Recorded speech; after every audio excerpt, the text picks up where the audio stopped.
welcome to the Vine Podcast. This is Warren, and today we are going to spend some time thinking about and talking about the online worship experience. We announced this weekend that we are going to come back to in-person worship gatherings again on October 11th, and we are excited about that. We're ready for that. It's been a long journey. We've kind of had another time where we ventured back into meeting in person and then had to start back online again after numbers went up again after that point. And so we are ready to sort of get back at it on October 11th. And as many or all of us are ready to kind of get that going again and are ready to be together in that space again doing that, today we also want to kind of recognize there may be aspects of the online worship experience that we will miss. And so we're going to kind of kick that around in conversation today, because we think there may be some things that we can carry forward, some lessons that we can learn, and some aspects of this season that can be helpful and beneficial for us going forward. And so that's kind of what we're going to kick around today, some things that we might miss from the online worship experience and what that may mean for us going forward. And so here to have that conversation with me today, I am joined by a couple of familiar conversation participants, partners in our podcast. Rachel is back today. Hello, Rachel. Hey, Warren. I'm excited. All right.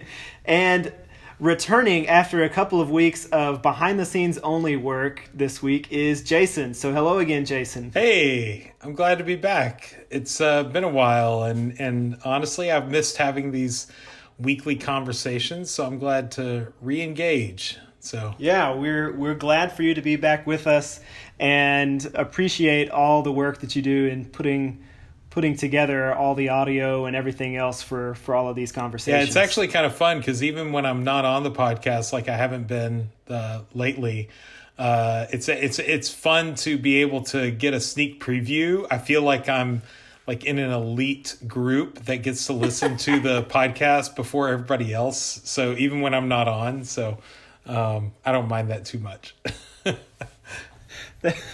That has to be like the least elite of elite groups. Yeah, that's what that's I was the bottom thinking. rung of elite groups. So let me have that. All right. All right. Well, I've been thinking about a few things this week as we have kind of been moving back toward a date to come back together. And so there have been a few things that have kind of been on my mind and kind of just in my thoughts and all those things. And one thought that I had is that it's interesting to me that if you look at just kind of, you go back across the whole spectrum of basically everything since March. So March 8th was sort of our last Sunday morning gathering before all the COVID stuff really hit and we paused our in-person gatherings. And there were 14 Sundays between that gathering on March 8th and when we came back in person on June 21st. And we met for 2 Sundays then, and then before we had to press pause again and started going back to online only. And interestingly, there are 14 Sundays between when we stopped gathering then after June 28th and October 11th. Wow. Are you kidding me? I did not realize that it was that symmetrical. I didn't either. And does it seem like one of those periods was longer to you? Oh, yeah, actually it does. It feels like the first one was longer. See, it did to me too, and I was surprised with that. And I'm sure that was because it was all new at that point, and now it just feels like this is just kind of, this is almost the way that just life has been for much of this year. I mean, that's 28 Sundays without an in-person gathering is, more than half a year of Sundays. And just thinking back even to that first, I remember, I guess that would be March 14th, which is the Saturday before that first gathering that we canceled. There were all kinds of conversations about should we or should we not. And I guess maybe it was Friday. It was Friday or Saturday. And just thinking back now about the amount of thought that went into whether or not we should cancel one. And now here we are after 28 Sundays of online only services. that seems like just a drop in the bucket that seemed like a big deal at the time. But so I was kind of thinking about that, and just, man, we've been in this season for a while now, and we've reflected on several aspects of this kind of season of life. And even just thinking back about podcasts that we've done, I look back on a couple of the podcasts that we've done. Jason and I had a conversation about sort of reflections on gathering in person again after our initial kind of return in June. And then we also in August did another podcast sort of reflecting on the season in general of worshiping online. And so this will be sort of a continuation of some of those conversations. But I feel like a lot of what we talk about sometimes, I mean, we talk about lessons that we want to learn from this season, but we also talk about being ready to be back and those sorts of things. And we are ready to be back, and we're looking forward to that and looking forward to some of the things that we have been missing about worship.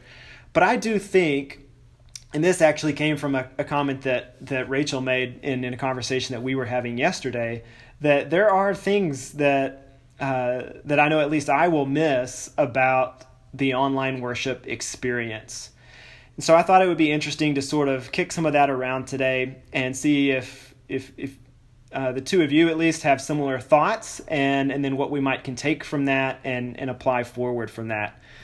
So I've got some ideas, but I'll throw it open to either of you to see if you have thoughts of maybe what will you miss from online worship and from this season of doing worship together online. What will you miss, and what lessons might you take from that, or what lessons might we take as a community from that? If either of you want to start, I'll stop talking for a while and give you a chance. Well, I'm coming from a different perspective on this because all of what I know of the Vine is online except for one in-person worship service and a few meals with people. So my list of what I'm going to I thought you would have an interesting perspective. is quite long. Well, and even the one worship service was a pseudo kind of video worship service, right? So I have a lot that I'm going to miss. I'm going to miss the relaxed Sunday feel. I've been waking up and making breakfast for my family, and then we all take our breakfasts with our paper plates to the couch and eat there as we watch services. I'm going to miss, we've been doing sort of a marathon of church services, like kind of all Sunday, but especially Sunday morning.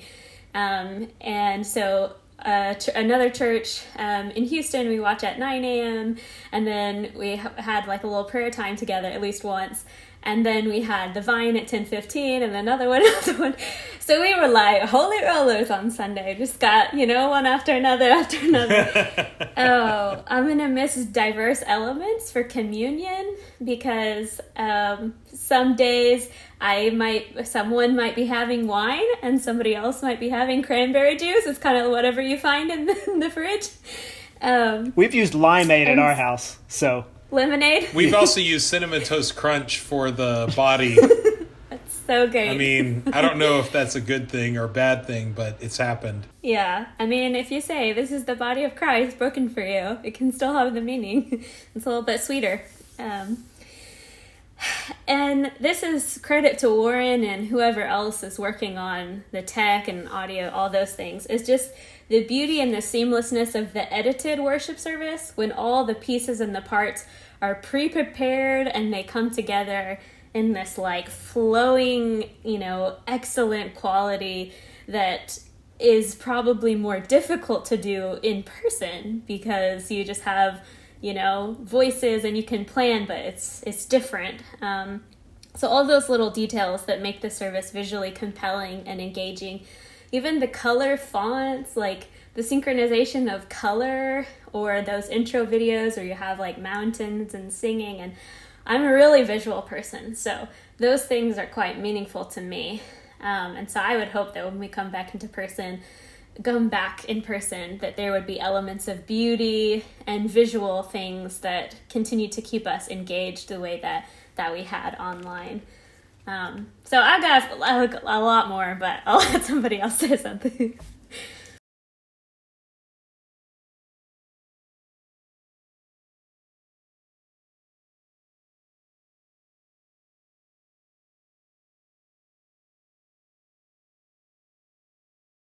Good.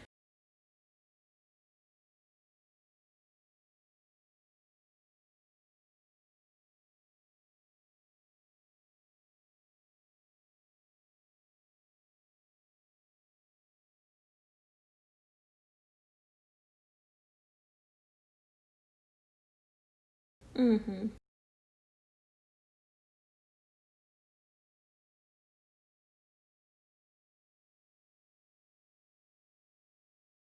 Yeah. So, um, I have to be honest, I will miss being able to sleep later and watch worship in my, whatever shorts and t-shirt I happen to be wearing. That's a small thing. It is not in any way, pious or profound, but yes, I will miss not, having to take a shower and get dressed before worship service. um, I you know, part of when I think about this question, part of my response really has a lot to do with not so much things that I will miss, but I'm hoping we can better integrate into our in-person worship. So I think about Maybe that's a better way to phrase it. yeah. So some of the racial and ethnic diversity that you've incorporated into worship, I think there's no reason why that can't continue. But I do think that that's something that this time taught us how to deliberately look for. I think you have spoken, Warren, about how, in finding, videos and clips, both for the worship service as well as for the kids' videos that have been done, that you've become more mindful about looking for more representational videos and music. And I think that that's something that this time has taught us, or at least me. I shouldn't say us because I'm speaking primarily for myself, but me, and I think, Warren, you've identified with some of that as well. I think in terms of things that I will miss that may be difficult to replicate, connecting with people through worship that are not geographically close to us. I know that we've had some people in during the live premiere of the worship service that are not necessarily in the Temple Belton area, and who have been able to worship with us and engage with us from afar. I know when Bill and Kathy Knipe were with their daughter Calissa in Tennessee, that they worshiped with us every Sunday morning, and Calissa was part of that. And I think she even participated in a scripture reading one Sunday morning, even though she hasn't been a regular attendee at the Vine in many years, since she left home. And I think that's been a really great experience. Again, are there ways that we might be able to incorporate that into our in-person worship? Maybe. I don't know. Maybe we can use more technology and networking and video and that sort of thing, but it's definitely something that we hadn't had up to this point, and that if we were to lose, or that we were able to use this time, and if we were to lose, I would miss.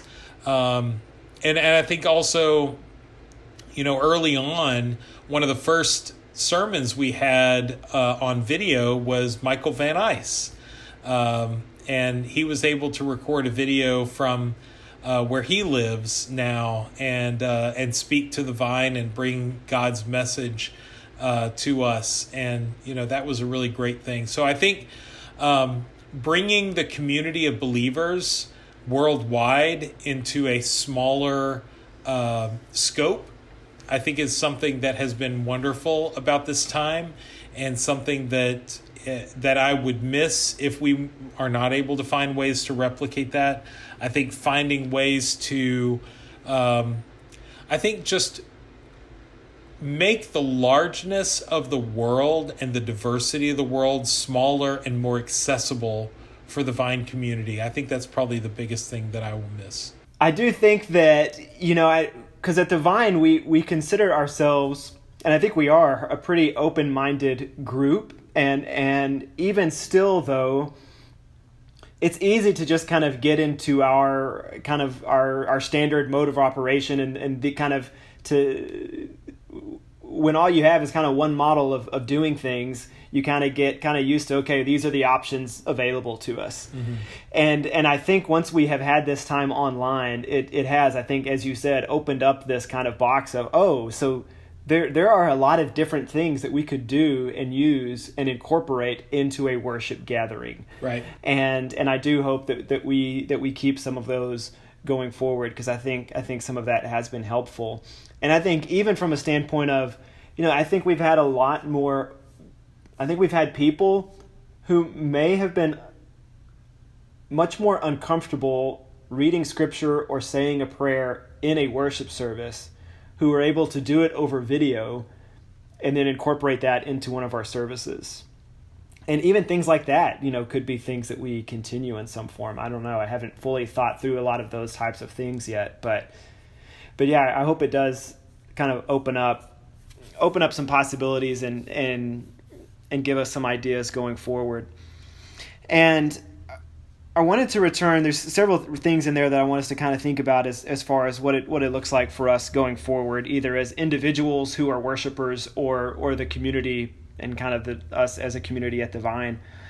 But I think it sounds like we all had on our list this idea of what Rachel called the relaxed Sunday feel, and this idea that I don't really have to kind of I can just roll out of bed, as Jason said, and go, or something. Maybe that's not exactly what you said, Jason, but something along those lines. On my list, I had it as the casualness of self that I could kind of come to worship personally with. And that's connected to another thing on my list, because I think part of that is probably because of the role that I feel like the role that I do fill on most Sunday mornings, and the role that I feel like I kind of have to embody because of that. And now I can just be very casual and relaxed in my approach and feel to Sunday morning. And I think that makes me think about a lot of different things and sort of brings up a lot of conversations in my head. Because on the one hand, I've heard other people speak of one of the things that they have missed in this season is sort of that ritual of getting ready, and that idea of getting dressed on Sunday morning and everything that goes into kind of the idea of getting ready for worship and the drive to worship and all of that. And I think there's value in that, and I think that is actually something else that I may come back to in a minute. But on the other hand, the fact that all of us mentioned or had in mind sort of this relaxed nature of how we were able to approach worship, it makes me wonder if it makes me think of questions like, is there a pressure that we kind of put around the Sunday morning experience, whether it's around what we experience there or what we're putting together or how we come to it ourselves? And maybe that's not the best way to ask it, but that's kind of how I'm thinking of it in this moment. Because I can remember, I have this vivid memory as a kid of, and my parents were great, and I love my parents for the faith they instilled in me, so don't hear this as too critical of my parents. But I remember us driving to worship one Sunday morning, and me and my brother were fighting about something. We end up just crying, we're crying before we get to the church building, and my parents are both like, boys, before we get in that church building, y'all better put on a happy face, right? This has to stay in the car, and when we get into the church building, we're this happy, loving family. And I remember that, and I think probably because I feel that now, right? We just feel like there's stuff that we have to leave outside. And even if we have this kind of casual look to our gatherings in terms of how many people are dressed, I think we would look probably more casual than a lot of places. I think just culturally, at least for some of us, we still feel that having to kind of put on our best or maybe cover some things up or leave some stuff outside. And I wonder if some of that has just been removed by being able to just experience the worship from our home. Does that make sense? Or anybody have a thought on that?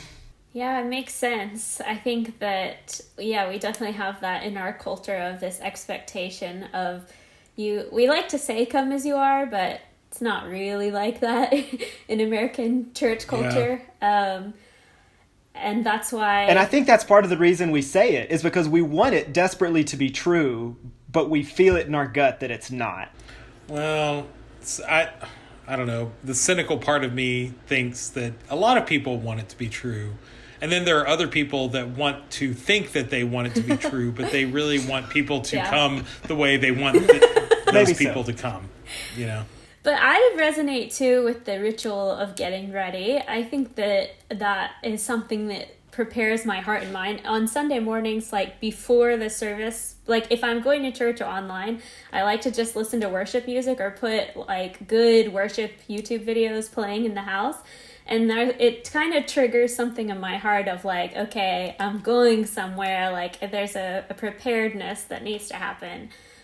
So I am actually looking forward to having that mindset of I'm going somewhere for worship together with other people, and like we're all getting ready probably at the same time, and we'll all meet there at the same time. You know, I hearing you talk about that, and now that I think about it, I have to admit that I've never been into that very much. I always feel like, you know, I'm rolling out of bed as late as possible, taking a shower, putting on clothes that, you know, are reasonably presentable, making my mug of coffee, and then, you know, hoping I can get to church without speeding too much, you know, on time. I have to admit that is typically my routine, and has been typically my Sunday morning routine for as long as I can remember.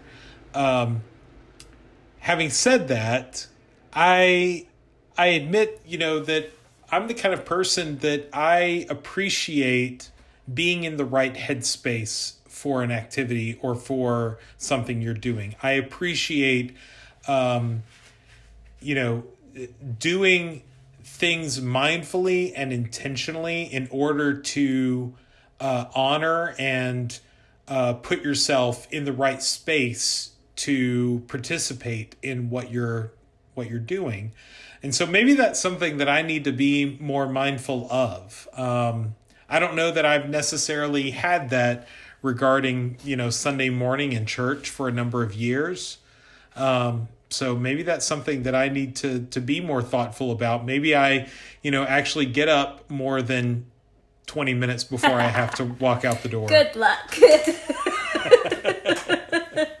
And I think that's actually sort of connected, in my mind at least, in the way that I'm starting to think about it, connected to what we have been talking about with this idea of the casualness and the relaxed feel of what we've been able to experience at home. Because I think the connection there, at least in the way that I'm kind of thinking about it in my own head, is that again, this is just the way I'm sort of working this out in my head in real time. It seems like it doesn't take as much to kind of get me to a place of being ready to worship when I can do it from my house. And part of that is very specific to I know, to me and my function within the worship service, because it's been much easier for me to be at peace in the worship gathering when everything is done. So like when we're in the worship time now, I'm not thinking about like my sermon, or I'm not going over my sermon again in my head. I'm not worrying about, is the person who's supposed to get up and do the prayer going to remember that they're going to do it, and what are they going to say, and is it get connect with everything else? And then by the time I sit down after the sermon, I'm not thinking about all the things I wish I had said in the sermon as communion's happening. And so I'm just able to be much more at peace in that moment. But as I kind of thought about that broadening out, one of the things that I thought about was, so what do I need to do to kind of put myself in that same peaceful kind of state going forward? What are some things I can do to kind of do that? And then I think there's connection for that for others. Like what do I think that's a question we could all ask ourselves. What do I need to do to prepare myself and to sort of be able to enter worship, not from this kind of false state of putting on a mask so that I appear like everything is great in my life, but from a place where I myself am ready to worship, am at peace, and am receptive to what the Spirit might do within me and might do within us as a community in that time. And so I almost feel like those like the two thoughts almost sounded contradictory to me. Like, how do I go about preparing myself and being intentional about that? Then also, hey, I like the casual and relaxed nature of it, where I can just get up and roll out of bed and be there and do it. But I think they are actually connected with this idea of what goes into preparing and making it to where I can approach this space from a place of peace and a place of receptiveness. You know, I hearing you talk about your perspective is always somewhat jarring, because I think the average churchgoer and the average Christian does not appreciate how remarkably different a Sunday morning experience is for a preacher. And a preacher's wife. I will say that too, for Ashley.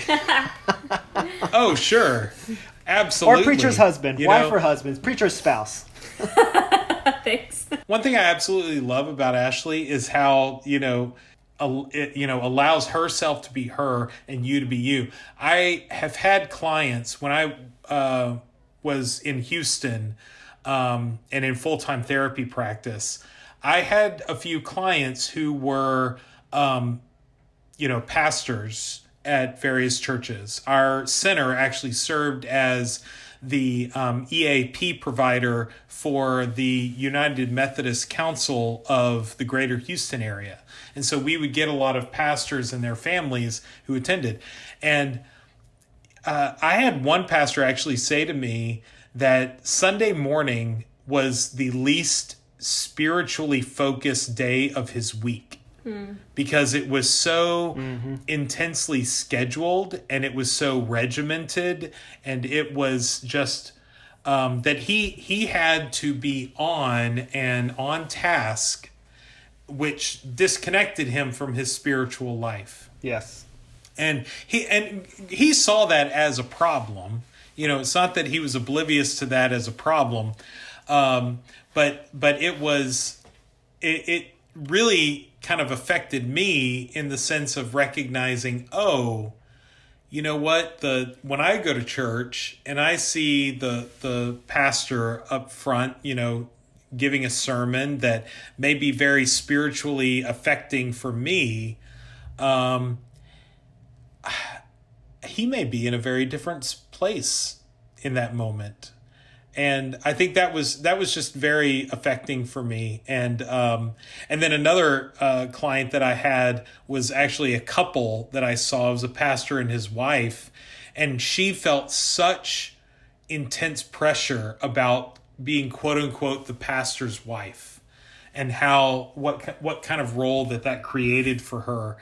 And I just remember, and ever since then, I've just been incredibly mindful about how, when I'm working with a preacher or a pastor, I have to be intentional that I'm working with that individual and that their wife is not obligated to anything, or their husband is not obligated to anything that they don't want to do.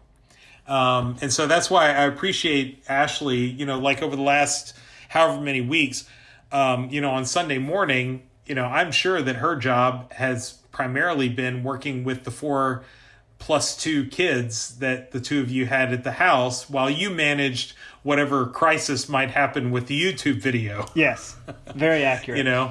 And the times where we have gathered, the 2 weeks where we did gather, she wasn't there. And frankly, I didn't expect her to be there, because there were 6 children that would have been, probably more hassle than it was worth to get them up there. And so that kind of stuff, I just have a different kind of appreciation for that, having, met with some pastors in counseling around how the pressures and the challenges. I don't know. I feel like I'm kind of going off on a tangent now, but, your Sunday morning experience with the video, I'm sure, has been very different than in person, because the video's done, you're putting it up there, you're interacting, and unless there's a major crisis regarding the video, which on a few occasions has happened, you Right. can just sit Absolutely. there and enjoy it. And yeah, there's a lot of different directions I could go with all that you said, because it's true. And there was a time in our marriage where it was much more of a struggle for it, and as it sounds like you have done with some couples, we kind of were helped through counseling, and luckily we were able to have some counseling sessions with a preacher's wife, so that was very helpful for us. Oh, fantastic. So that was helpful for both of us and for Ashley. But so we've grown in that. Not that we do it great now, but I think that is part of our experience, and I think it's, when I heard someone first mention that they missed that aspect of kind of getting ready for church on Sunday morning, I hadn't thought of it like that before, but I did start to think about then, like my Sunday morning experience is getting up pretty early, leaving the house pretty early, and as some may know, I drive an unreasonable distance out of the way to get Dr. Pepper from my preferred spot. Like I could go to many other close places, but I'm a Dr. Pepper snob, so I have to get it from specific spots. So I drive to Belton. That mix the syrup and the carbonated water exactly right. And the carbonated water isn't too overly it's a delicate mix. It's not undercarbonated. And so I drive to Belton every Sunday morning, and several weekday mornings now, to get my Dr. Pepper and my donut from Shipley's, because the Shipley's in Belton is just much better than the Shipley's in Temple. And so that drive...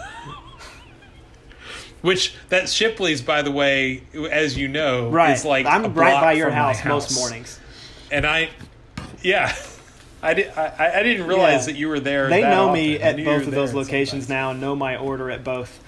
And but that drive there and back on Sunday mornings, I don't think I had kind of connected fully how much of like a sacred time that was for me on Sunday mornings. And that was kind of like this last moment of kind of silence and peace and going over stuff in my head before I knew everything else kind of started at the building. Because I like to get to the building first. Also, that's another thing that I learned about introverts, that introverts do much better in group settings if you're the first one in the space and everyone else is coming into your space as opposed to you walking into a space that's already filled. So I like to be the first one at the building.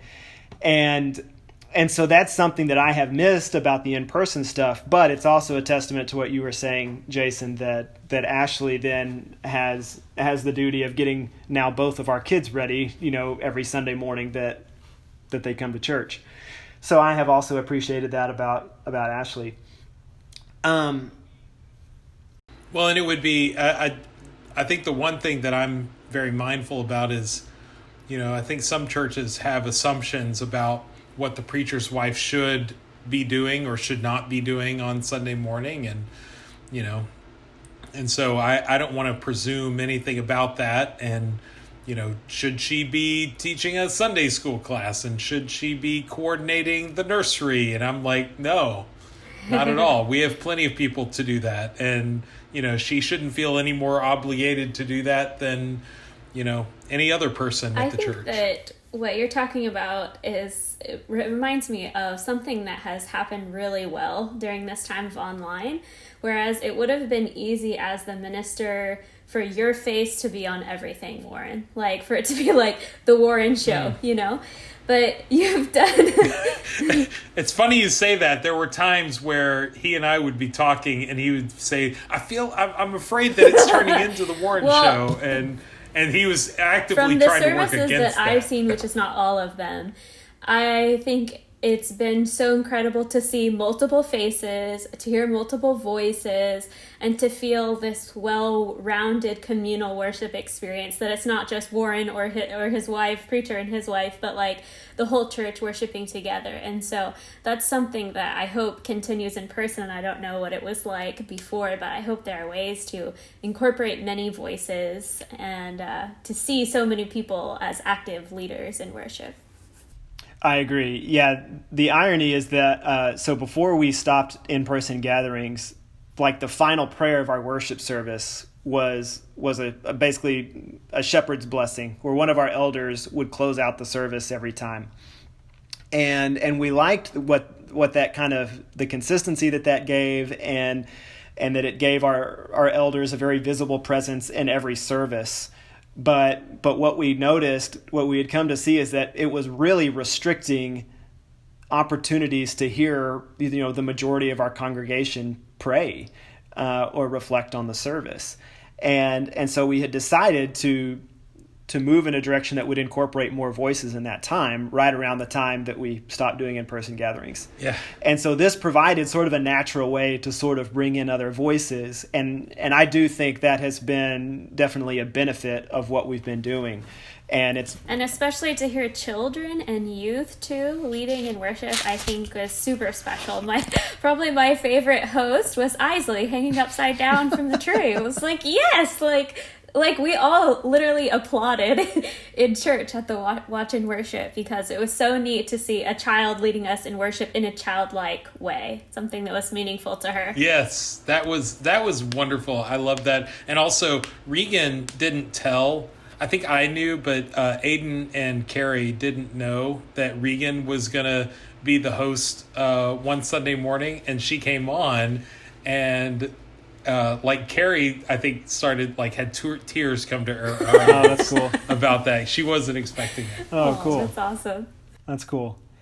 Yeah, I agree that the variety of voices has been good. And yeah, it is interesting to hear you use that phrasing, Rachel, because that did get better over time. And I think, again, it was just kind of at the beginning, it was like, well, we don't know how long we're going to be doing this. Let's just throw some stuff together. So I was doing kind of the intro part and then the sermon. And then I had the idea to do kids Warren, time. do you remember the very first Sunday that we didn't meet? You and I just recorded a podcast and put it up. Do you remember that? I do. Which that was not, I don't know that was the best thing to do, but it worked for the time. Well, again, the irony, so much, it just looks so different looking back. Yeah. Because with that, what I ended up saying was, I was like, I don't want to go preach a sermon to an empty auditorium. So Jason, if you want to meet me up there and we can have a conversation about the topic I was going to talk about, let's do that. And now here we are, how many months later, and it's going to feel really weird going back to preaching in front of people again, because now I'm just used to preaching to a camera, using a teleprompter. I'm not going to have a teleprompter anymore. So you could. So I don't know. Oh, that feels very jaded when you're doing it in person. Something feels cold and kind of disconnected about it to me if you're doing it in person. Yeah. But if you're doing it online. But I love in preaching is being able to actually hear the sounds and the reactions of people as you speak, and see the looks on their faces. Right. So I wonder if you're looking forward to that. Yes, I am. I am looking forward to it, but it's gonna be a jolt going back to it. But yeah, so I think you're right. We have gotten better as we've gone along about incorporating other voices, and I agree that that's been something that has been good and a benefit of it. And I also think that it's something that we need to be mindfully intentional about going forward. I think one thing I'm afraid of is that the lessons that we've learned during this time and the changes that we've identified are good to retain and to build upon. I'm afraid that whether it's as an individual, as a church, as a society, whatever the case may be, that we may just fall back into old habits. And I don't want that to happen. And so that's one thing that I would recommend that anyone listening to this think about, is whatever lessons you've learned during this time, whatever kind of growth you've seen is needed or would be appreciated, that we mindfully and intentionally seek that out and retain those changes, even once this time in our life is over. I think one of the biggest things for me is open. The church is open, and that is something that Warren emphasized through multiple messages. And I think we have to get it into our minds that once we're back in the building, it's not that has become church now, because the church was still open when the building was closed. So now that the building is open, church is not just the building, but the people living the way of Christ at work, at home, in their communities, and gathering and being involved in each other's lives. And so I hope we don't forget that word open. The church is open, and we carry that into being back into the building. Well said. Agreed. So those are probably good thoughts to end us on today. I was just looking over the list of kind of things that I thought I might miss or want to carry over, as Jason was saying, that I had kind of sketched out before we started, and we covered everything on my list. But I think to me it was interesting the similarities in all of our lists, because the only thing that I had on my list that I didn't personally mention was the sort of the flow and the seamlessness of the worship service. That's something Chris and I have talked about for a long time, of trying to make sure it's this kind of seamless experience for the in-person stuff. And it is much easier to do that online. But you had mentioned that, Rachel. So it sounds like we have very similar lists, and hopefully we can continue in spirit or practice some of these things that we have experienced, and can carry over some of these lessons that we've learned, as Jason said, both as a collective corporate group and as individuals, as we continue to strive to be worshipful people being formed in the image of Christ. So Rachel, Jason, thanks for spending this time with me this afternoon and thinking about some of this stuff. It's always good to talk to y'all. You too. It's been fun. Yeah. I like I said, I had missed being on the podcast, and it's good to be back. Doesn't it make you feel like a celebrity a little bit? I mean, you already said you're in the elite class, so now that you're back on the podcast, you feel like a celebrity. Absolutely. Absolutely. My voice goes out worldwide simultaneous, so sure. Incredible. Well, on that note, Jason, Mr. Celebrity, do you want to close us in prayer? I would be honored to do so. Our Heavenly Father, we are humbled and we are amazed by the works that you demonstrate to us every day. We must turn to you in times of distress, and yet we only choose to do so as a last resort. Lord, I ask that you will open our hearts, that you open our minds, that you open our spirit, that we may turn to you at all times, in times of joy and in times of distress, in times of sorrow and in times of exhilaration. God, this year has been difficult for many millions of people for many different reasons. And God, I pray your hand of comfort, your hand of peace, your hand of healing upon the individuals, upon the communities, upon the nations that have experienced that distress. I pray that as we, as a church, prepare to resume in-person services, that you will guide us, that you will provide wisdom, that we will look not to our own desires, but upon the desires that you have for us and our community. And God, I pray that you bless Warren and Rachel and the staff and the elders at the Vine. I pray that you guide the leaders of the community and the people who make decisions about the municipalities and about the schools, that we can hear your wisdom flowing through them, whether they know it or not. Be with us, Lord. Keep us safe. Keep us humble. Keep us focused on you, and especially focused on serving your people in every walk of life and in every point on the earth. And it's in your Son's name we pray.